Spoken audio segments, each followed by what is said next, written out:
Both have worked for CGTN for over 13, 14 years, being a correspondent in different countries. We had never met. It's a wonderful experience. It's going to bring a really strong bond between all of us.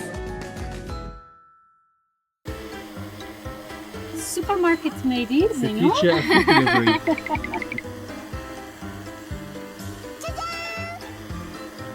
There's our food. That's really amazing, and it's something that's certainly going to pick up all over the world very soon. We have to be prepared for that. Really amazing thing to see what they're doing. This person is just 10 years old. He knows how to operate these drones. This is most likely how the future is going to look like. And today I had an opportunity here to meet kids which were 8, 9, 10 years old. And they are also, as I was when I was in their age, techno geeks. They loved technology. I was amazed to see how they assembled their own drones. They know how this technology works, and they are the future.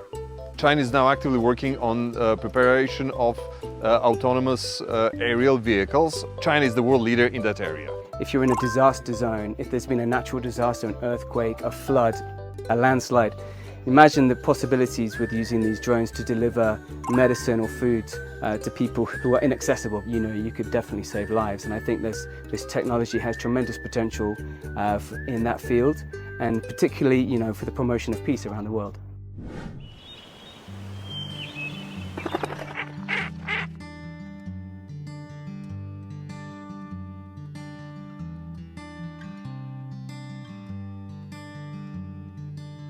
I mean, we've just had a phenomenal day here, more than what we were actually expecting. I had no idea we were actually going to be able to take part in these traditional handicrafts.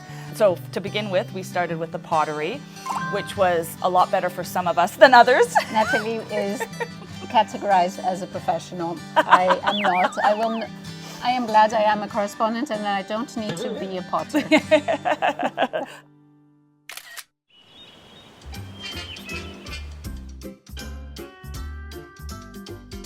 And now we've just done these beautiful traditional blue dyed scarves. You know, you can buy them at the market, but to make them yourself, I think special, it really is bringing back beautiful traditions of the past and keeping them alive, which is what we need for our children, our grandchildren, no matter what tradition, where you're from. So it's lovely to see this. Sharing these experiences is so phenomenal because, as she mentioned, with our jobs, we're many times working alone. And so I think it's so incredible to be able to share these experiences and with people who do what you do.